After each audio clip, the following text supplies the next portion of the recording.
মানে কি ভাবছেন যে চুলের এরকম অবস্থা কেন? এরকম কাকতাড়ুয়ার মতো লুক নিয়ে সানগ্লাস পরে বসে আছি কেন? কারণ একটা জিনিস দেখে আমি অনেকক্ষণ ধরে মাথার চুল ছিঁড়ছিলাম। যে আমি কেন নিজের লাইফের ১ মিনিটও নষ্ট করলাম? ১ মিনিটেরও তো মূল্য রয়েছে। ১ মিনিটও আপনি যখন কোঁতটা পাড়তে যাবেন আপনার পায়খানা একটু হলেও ভালো হবে। ঠিক আছে? সেই ১ মিনিটেরও মূল্য রয়েছে। তো সেই মূল্যটাকে আমি ওয়েস্ট করলাম একটা অখাদ্য জিনিস দেখে এবং একটা হিরোকে দেখে আমার চোখে ছানি পড়ে গেছে। যে কারণে আমি মানে সানগ্লাস পরতে বাধ্য হলাম। আর একটা হিরোইনের কথা শুনে আমার মাথা থেকে পেছন পা সব আপনারা জানেন এটা আমার বহু পুরনো ডায়লগ ফিনিশ হয়ে গেছে। মানে মুখের কাছে এসে যদি কেউ পেদেও দেয় না এতটা অ্যাসিডিটি হয় না যতটা আমার একটা টিজার দেখে আজকে হয়েছে। সেটা হচ্ছে ডার্ক ওয়ার্ল্ডের টিজার। নাম দিয়েছে ডার্ক ওয়ার্ল্ড। মানে সিরিয়াসলি আমি কোনো খিস্তি ইউজ করতে পারছি না কারণ ইউটিউব থেকে এখন অনেক রকম প্রবলেম ক্রিয়েট করে।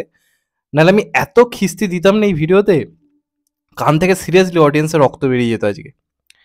কারণ একটা সব কিছুর লিমিট থাকে। সেই লিমিট যখন ক্রস হয়ে যায় তখন মনে হয় যে হিরোইনরা এত বড় বড় কথা বলে যে আমাদের নিয়ে খিল্লি হয়, আমরা কি করতে পারি, পরিচালক প্রডিউসাররা আমাদেরকে যেভাবে কাজে লাগায় আমরা তাদের হাতে বন্দি, তো আমাদের নিয়ে খিল্লি যেন না হয়, এই যে কথাগুলো বলে। এই যখন যখন এই ধরনের স্ক্রিপচার্স দেখি তাদের এবং কিছু মিডিয়া তাদের বক্তব্য শুনি ইন্টারভিউতে, যেগুলো শুনে না মানে সিরিয়াসলি মাথা আগুন হয়ে যায়।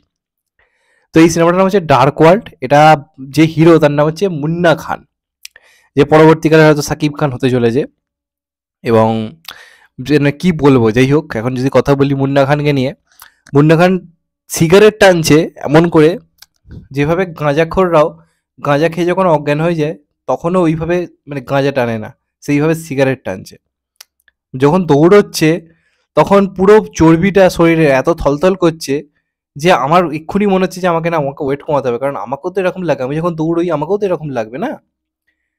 তবে এই সিনেমাটার ইতিহাস আপনাদেরকে বললে আপনারা সবচেয়ে বেশি অবাক হয়ে যাবেন। এটার যে হিরো আর কি মুন্না খান, সে প্রথমে ঠিক করেছিল হচ্ছে পরিমণিকে নিয়ে কাজ করবে, এবার কোনো কারণে করতে পারেনি, তারপর নায়িকা ঠিক করে একে নেবে, কি নাম, মাহিয়া মাহিকে নেবে। এবার এ এত মানে খাজা লোক একটা, মানে এত বুদ্ধিহীন একটা লোক, যখন মাহিয়া মাহিকে নিয়ে শুটিং করছে, যখন কোনো নায়িকাকে নিয়ে কোনো শুটিং হয় তাকে যত পারে খুশি করার চেষ্টা করে মানুষ।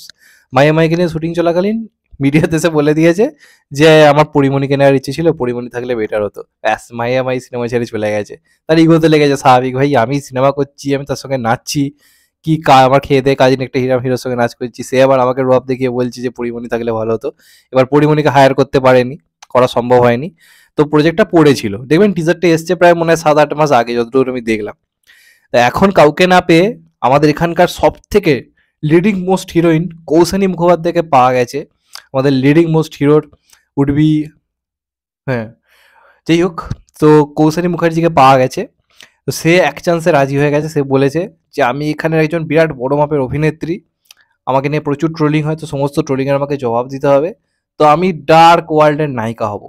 তো আজকে মিডিয়াতে আমি তার একটা ইন্টারভিউ দেখছিলাম এই উপলক্ষে, সেখানে সে ক্লিয়ারলি বলছে যে আমি আমি না খুব হট ডেতে জন্মেছিলাম, মানে আমার যেদিন জন্ম হয়েছিল সেদিন খুব হট ডে ছিল, যে কারণে আমি এত হট। এই এরকম কথা কে বলে? কোনো ইন্টারভিউতে আমি আজব দিয়ে মানে উর্ফি হিসাবে তো এরকম বক্তব্য রাখবে না, পুনম পান্ডেও এরকম বক্তব্য রাখবে না। মানে এ বলছে, মানে এটা একটা বক্তব্য হলো, মানে এই প্রথমবার কোনো বক্তব্যের আমি রোস্ট করছি। যেমনভাবে লিডিং মোস্ট হিরো বলে নিজেকে খিল্লির পর্যায়ে নিয়ে গেছিল একজন, ওরই খুব কাছের মানুষ, তো এবার ইনিও মিডিয়াতে এমন একটা বক্তব্য রেখেছে আমার মানে দেখে এত হাসি পেলো, মানে কি বলবো, যাই হোক সেটা একটা অন্য দিক। মানে স্ক্রিপ্ট চয়েস কোথায় এসে নেমেছে, এখানে এত ভালো ভালো কাজ পাচ্ছে, আবার প্রলয়ের মতো সিরিজে তার অভিনয় নিয়ে কথা হচ্ছে, এত ভালো ভালো অভিনেতা অভিনেত্রী ফিরে কৌশিনী মুখোপাধ্যায়কে নিয়ে কথা হচ্ছে, এটা তার পছন্দ নয়। আজকে যখন সে প্রজাপতির মতো একটা সিনেমাতে কাজ করছে তখন সেখানে যাই হোক তাকে নিয়ে তো একটা আলোচনা হচ্ছে। আজকে সেই সমস্ত সিনেমা ছেড়ে সে বাংলায় এসে যাচ্ছে একটা অতীব খাজা, আপনার টিজারটা গিয়ে দেখুন, জাস্ট ডার্ক ওয়ার্ল্ড টিজার বলে লিখুন, বাংলাদেশি মুভি বলে লিখুন, টিজারটা দেখলে না আমার যে অবস্থা হয়েছে এখন আমাদেরও সেম অবস্থা হয়ে যাবে।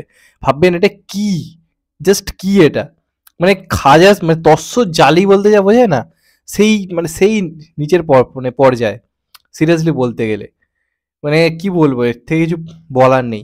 মানে যদি বিড়িখোররা যখন বিড়ি মানে জমিয়ে ফেলে রাখে তো একটা এতে অ্যাস্ট্রেতে, সেই বিড়িগুলো যখন একসঙ্গে চিবিয়ে চিবিয়ে খায় তখন এই ধরনের প্রজেক্ট বের হয় যে হ্যাঁ এরকম কিছু একটা করবো, এটাকে একটা সিনেমা হিসেবে আনবো। আর জানি না নায়িকা কিভাবে এই সিনেমাটার জন্য রাজি হলো, মুন্না খান কি এমন ক্রেজ তৈরি করলো যে আজকে এই ধরনের সিনেমা করতে রাজি হয়ে গেল। মানে সিরিয়াসলি মানে অবশ্যই একজন অভিনেত্রীর নিজস্ব একটা স্বাধীনতা রয়েছে কি স্ক্রিপ্ট সে চুজ করবে, সে বাংলায় এসে কাজ করবে কিনা সেটা নিয়ে কোনো প্রবলেম নেই। কিন্তু এটা একটা সিনেমা হতে চলেছে, এটা একটা স্ক্রিপ্ট। আমি যে সিনেমা নিয়ে এত হাস্যকর অবস্থা হয়ে রয়েছে, বাংলাদেশে খোদ বাংলাদেশের দর্শকরা খিস্তি দিচ্ছে, উদুম খিস্তি দিয়ে উড়িয়ে দিচ্ছে। আমি সেই প্রজেক্টের অংশ হবো? মানুষের তো একটা স্বাভাবিক ব্রেন থাকে, একটা স্বাভাবিক সেন্স থাকে। মানে জানি না মানে এটা কত টাকা পাচ্ছি সিনেমাটা করে আমি সত্যি বলতে গেলে জানি না। মানে যাই হোক একটা আইফোন হয়তো কিনে নিতে পারবে, যে কারণে হয়তো এই সিনেমাটা করতে রাজি হয়েছে আমি জানি না। কিন্তু আবার টিজারটা দেখে না আমি পাগল হয়ে গেছি যে এটা কি। যাই হোক আপনারা গিয়ে দেখে আসুন, আমি কেন একা ভুক্তভোগী হবো, মাঝে মাঝে তো আমার তরফ থেকে কিছু সাজেস্ট করা উচিত।